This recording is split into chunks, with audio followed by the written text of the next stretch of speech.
Welcome back, folks. Today's case file takes us to the Atchafalaya Basin in Louisiana, where our subject allegedly has an encounter with a mythic entity known colloquially as the One Beneath the Mire. No time to waste. Let's dive in.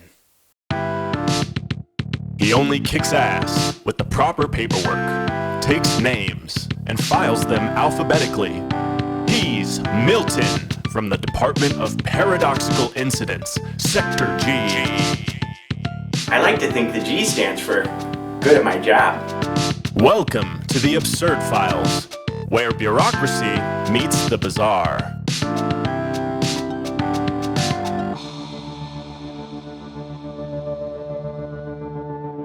It's time to get absurd.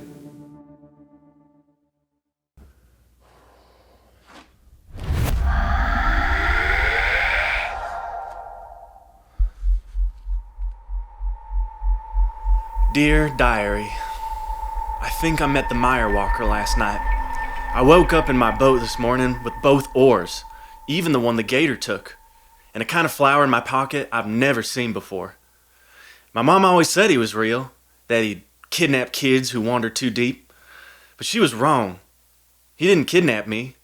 He showed me something I can't explain.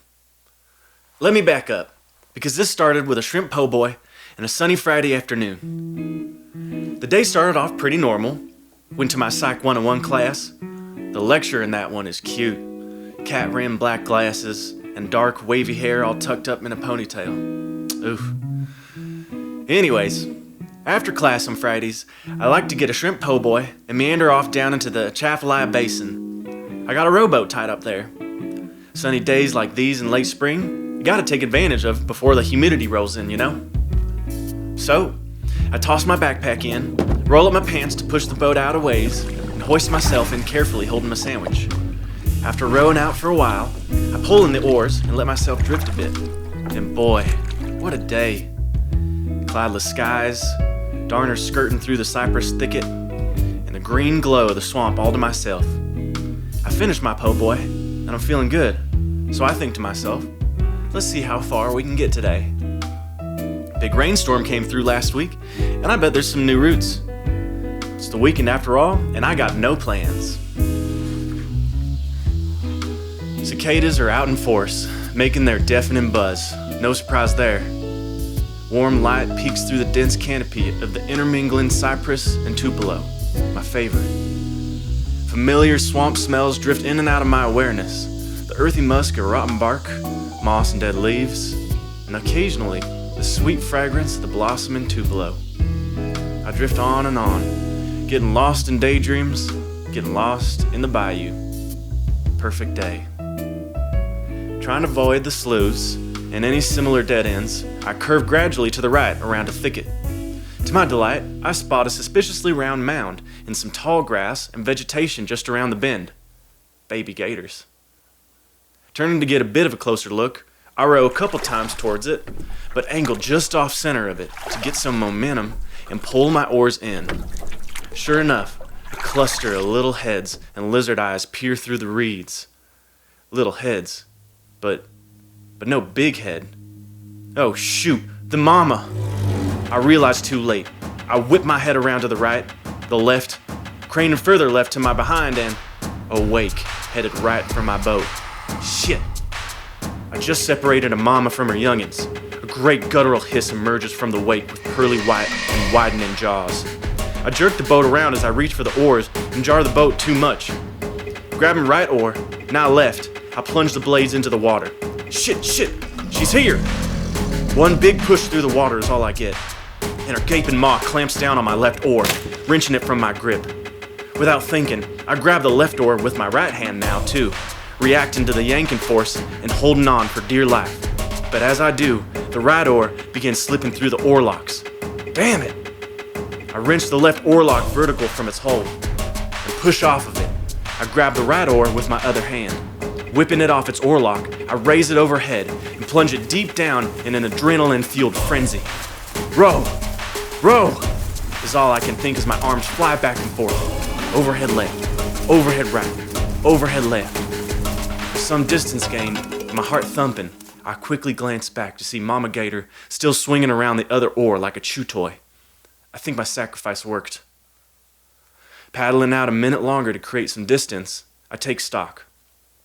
Me and the backpack drenched, and one oar down, but I'm good. That's the closest I've been to a gator yet. A thrill, no doubt, but not one I'm looking for again anytime soon. All the excitement, and I realize, hey, this is the farthest out I've been. It's the farthest out, and I think to myself, I don't recognize any of this.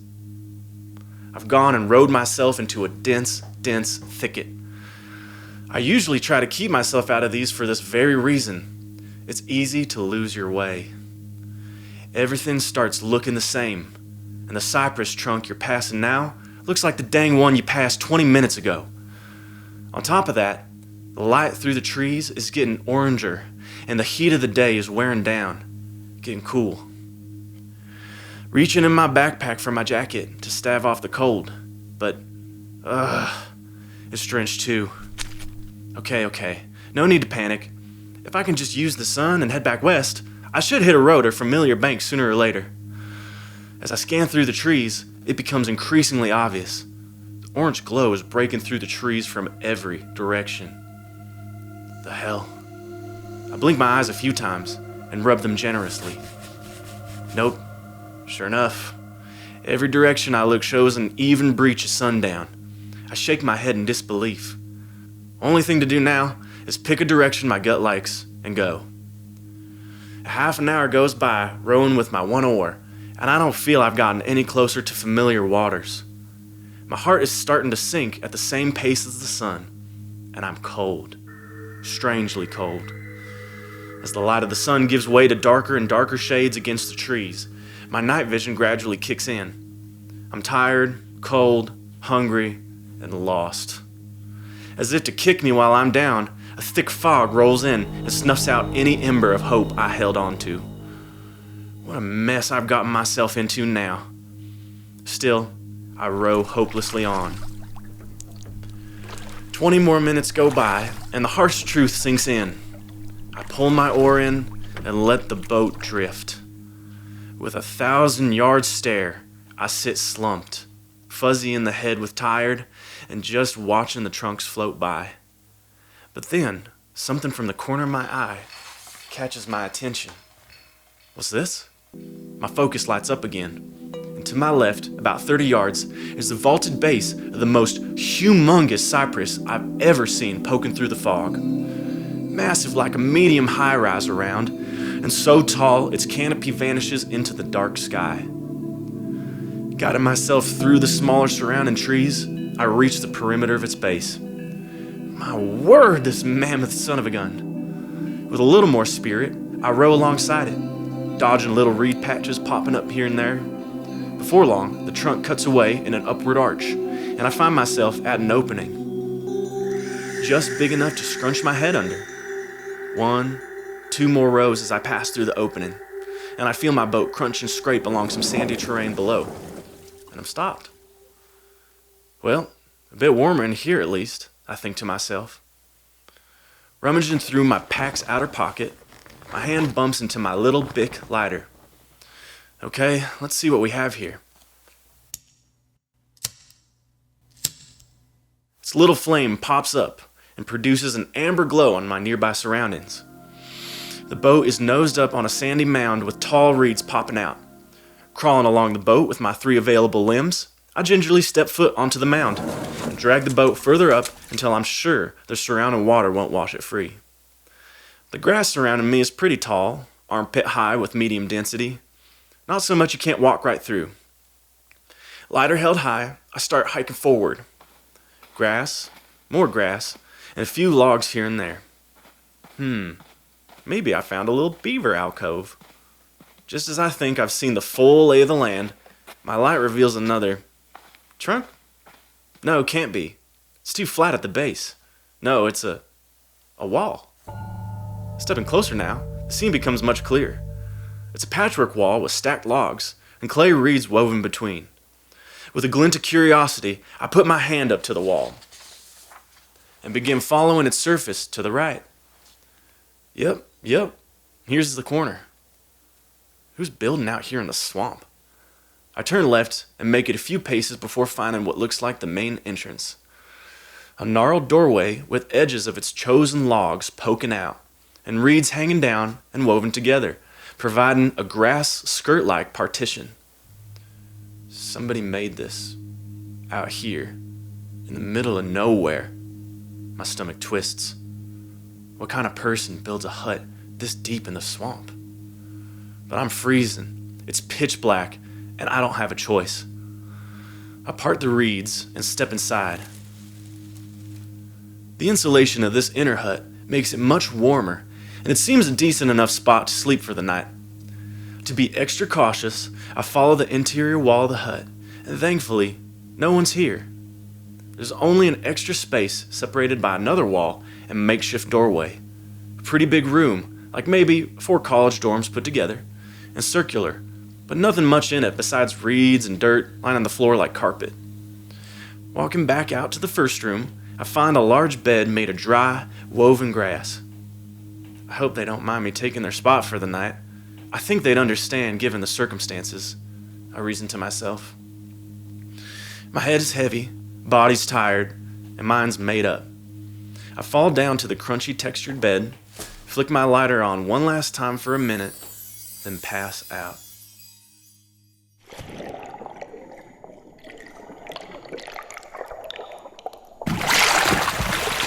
With a start, I awaken to the sound of mushing, gurgling mud and grass. I sit upright in an instant, fear injecting into my belly.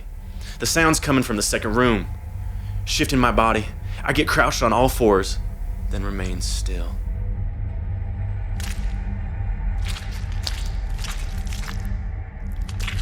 Oh, coming this way!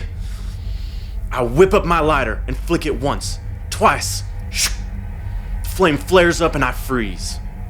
Massive, green, humanoid. Its skin glistens with moss and algae, dripping. The smell hits me. Wet bark, old leaves, something alive. It's breathing. Ah! Is all I can get out. I try dodging to the right around it, but a log arm swings around and catches me in the chest. I'm forced back a bit with the wind knocked out of me, but it hurt less like a swing, more like a stop and shove. I double over and catch my breath for a split second, then back myself into the corner and hold up my lighter to the thing. It moans to me, vines hanging down its great forehead and past its chin. Its hands are outstretched towards me, palms exposed, and it's rotating them back and forth. I can't move, can barely breathe, but I just stare.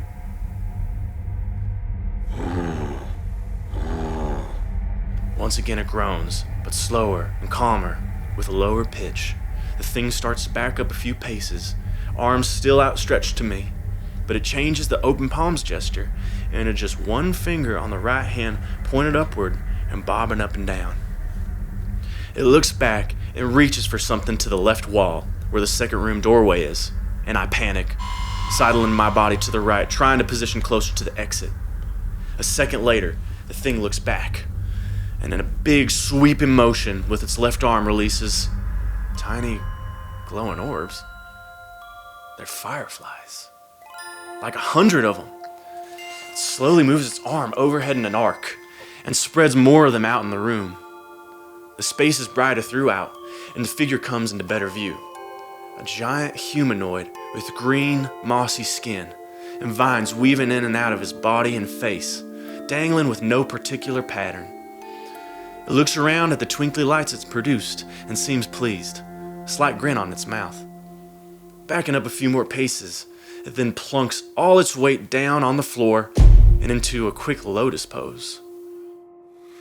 Okay. With each syllable, it gently pushes its palms out towards me. Okay, it says, huh? Without the need for the lighter now, I drop it to my side. Is this your home? I weakly sputter out. It nods its head forward in one big motion. I got lost, and sorry, but I needed somewhere to stay. Okay. he says again, pushing out his hands on each syllable, but now the tips of his indexes are pressed against their respective thumbs, with the 3 remaining fingers perked up. Mine? He points to himself, gesturing around the room with his other hand. Yours. He points now to me and does the same. Thank you. I went out for a sunny day, and there was a gator mama, and then I got pretty damn lost. My back separates from the wall, and I gesture like I'm rowing. The thing simply nods a few times in understanding. So you're the legend I heard about. My mama told me in my childhood about you. The one beneath the mire. Is that right? I don't mean to offend, sir. The thing puts both arms out to the sides, palms facing upward, and rocks his body a bit left and right while giving a little nod and slight shrug. Well, thanks again. Pleased to meet you, I guess. The thing bows its head forward deeply in agreement. What are you doing out here exactly? I mean, what does a swamp guy like you do? My mama said sometimes you'd kidnap kids, and that I should stay away from the bayou because of you. Sorry, The Mire Walker looks down and shakes its head with a somber gaze. Sorry, I mean, I don't know you, but I don't get the impression that's what you're like. At the end of my sentence, it stands up again and gently puts his hand against the wall. Moments later, vines begin crawling through the walls, and out of them, flowers begin to bud up and pop out in full bloom. I'm surprised by a few flowers, which umbrella out to the right and left of me. Whoa, that's all I can manage. He smiles, slowly walks to the opening of the second room, and then looks back, motioning with his left arm to follow. At first I hesitate, looking to him, to the exit, then back again. Curiosity getting the better of me, I start walking towards him. He enters the second room and steps into the center, fireflies dancing around him with each step forward, and then a column of them begin flying straight above his head. He puts both arms outstretched to his side, and as his arms flex inward to his body, 1,000 more fireflies come out of the wood above. It's not a room I now see, but the center of the tree itself, stretching its mass way upwards and out of sight. The new swarm of twinkling fireflies dance in a calm, circular cadence around the shape of the tree. Now revealed overhead is a magnificent tangle of teal vines, huge and vibrant flowers of rouge and neon blues, and little windmilling seeds floating down from above. Incredible. I breathily sigh out in awe of the natural majesty now before me. Wandering near the center, neck craned up, I stop a few paces to the left of the Mire Walker. He looks down, face beaming with pride and wonder at me. I smile back effortlessly. We stand there for a moment longer, simply breathing it in. Then, suddenly, the weight of his body slams down again, and my eyes dart to him. Lotus pose yet again. He looks up at me with the same smile and motions his arm from me to the space just before him, an invitation. I smirk and sit across from him, mirroring his pose. Then he stretches his arms out and places his hands palm down in the spot between us. An earthy rumble starts from below. Then the earth begins to protrude and push up against his hands.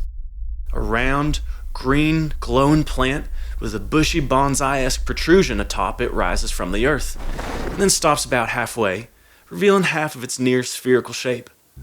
The light from within brightens and dims in sequence over and over again, like a softly humming watermelon.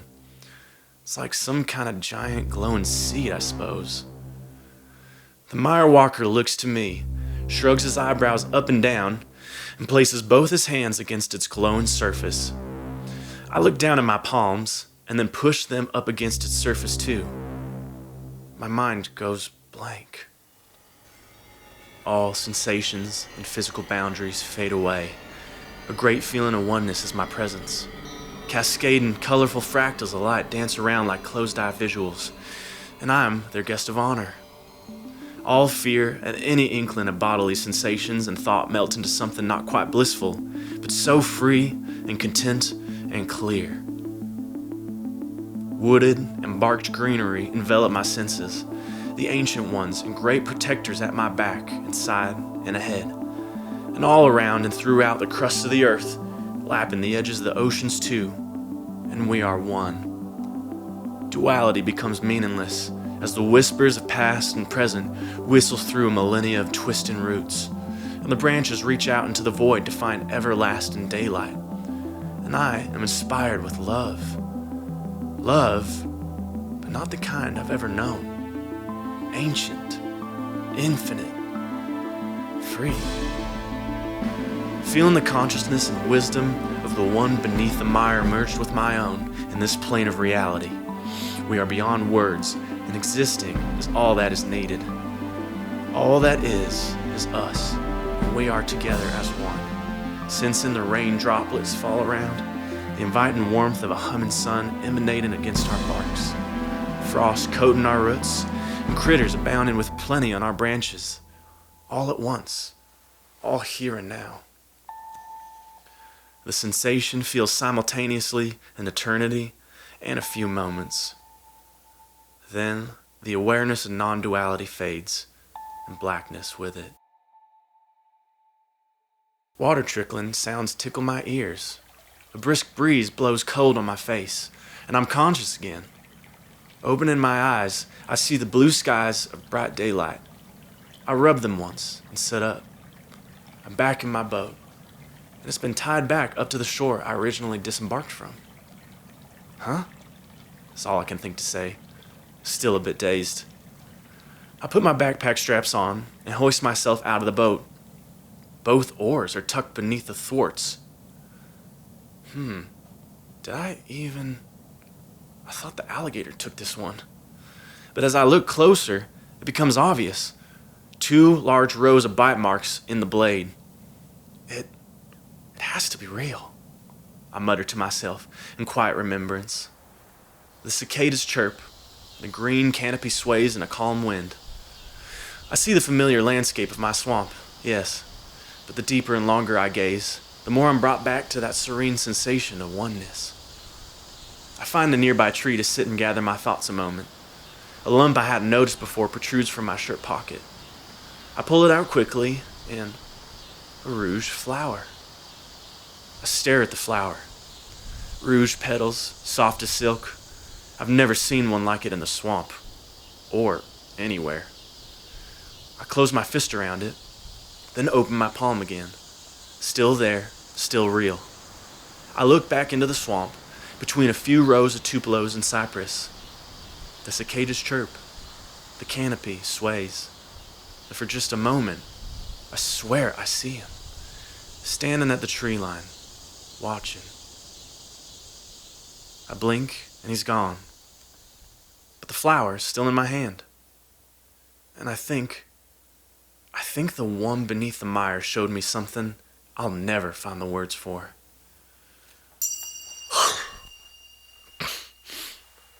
Well then, falling for your crush is one thing, especially when they're eyeing you, kind of flirty-like. I'm just not so sure the same applies to viney, swamp-adjacent liminal beings. Although, my Auntie Cheryl's third husband might argue otherwise. Anyway, after review, absurdity confirmed. Alright people, the being known as the Mire Walker tends to appear in dense bayous and jungles. If you find yourself losing track of daylight, well, best to head back before things start getting a bit squirrely. That said, thanks for stopping by the Department of Paradoxical Incidents. We'll see you in the next one.